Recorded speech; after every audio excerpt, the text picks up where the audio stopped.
आर्य हैं, उनका डीएनए मात्र हमसे मैच नहीं होता है। वो वेस्ट यूरेशिया से आए हुए लोग हैं, इसीलिए वो विदेशी है, विदेशी आक्रमणकारी है, आक्रांता है।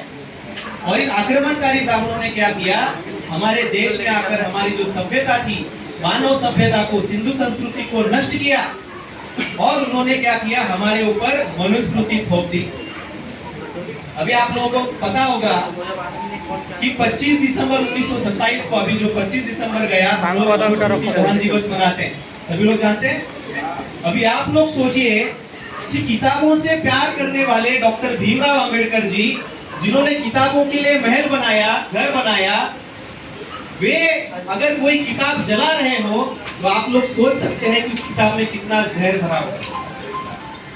तो आपको एक छोटी सी उसमें अध्याय 9 श्लोक 3 उसमें है मनुस्मृति में। मनुस्मृति क्यों जलाई आपको बताना चाहता हूँ, महिलाएं हमारी यहाँ पर बैठी है। उसमें अध्याय 9 श्लोक 3 क्या कहता है पता है, पिता रक्षति कौमार्ये भ्राता रक्षति यौवने रक्षन्ति स्थविरे पुत्रा न स्त्री स्वातंत्र्य महर्ति। यानी पिता रक्षति कौमार्ये का मतलब होता है, जब लड़की छोटी होती है तब वो अपने पिता के अधीन होनी चाहिए, पिता के वश में होनी चाहिए। भ्राता रक्षति यौवने, यानी जब वो जवान हो जाती है तो अपने भाई के अधीन होनी चाहिए, भाई के वश में होनी चाहिए। रक्षन्ति स्थविरे पुत्रा, यानी जब वो बूढ़ी हो जाए तो अपने पुत्र के, यानी अपने बेटे के अधीन होनी चाहिए, अपने बेटे के वश में होनी चाहिए। न स्त्री स्वातंत्र्य महर्ति, यानी स्त्री किसी भी अवस्था में स्वतंत्र नहीं होनी चाहिए। ये कौन बता रहा है, मनुस्मृति का अध्याय 9 श्लोक 3 बता रहा है। तो इतना कचरा, इतनी गंदगी, इतना जहर उस मनुस्मृति के अंदर भरा हुआ था, इसीलिए डॉक्टर भीमराव अम्बेडकर जी ने 25 दिसंबर 1927 को मनुस्मृति का दहन किया।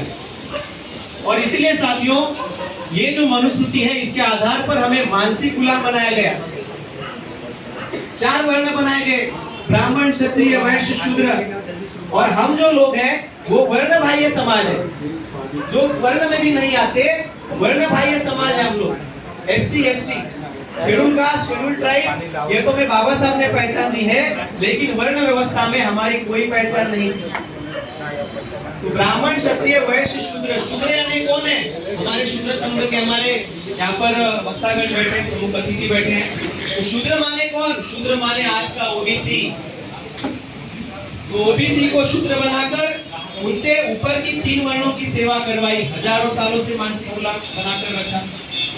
और अभी वर्तमान में आज क्या हो रहा है, जो SC ST है, जो वर्ण बाह्य समाज है, गुलाम बनाकर रखा। तो ये हमारा इतिहास है, हमें मानसिक गुलाम बनाकर रखा हुआ है। हमारी प्रताड़ना इसलिए हो रही है क्योंकि हम लोग आज भी गुलाम हैं, आज भी इस व्यवस्था के अंदर हम लोग गुलाम हैं। और इस गुलामी का समाधान क्या है, अभी आप लोग सोचिए कि मेरे पूर्व वक्ता जिन्होंने आपको महाराजा बिजली पासी जी का इतिहास बताया, उन्होंने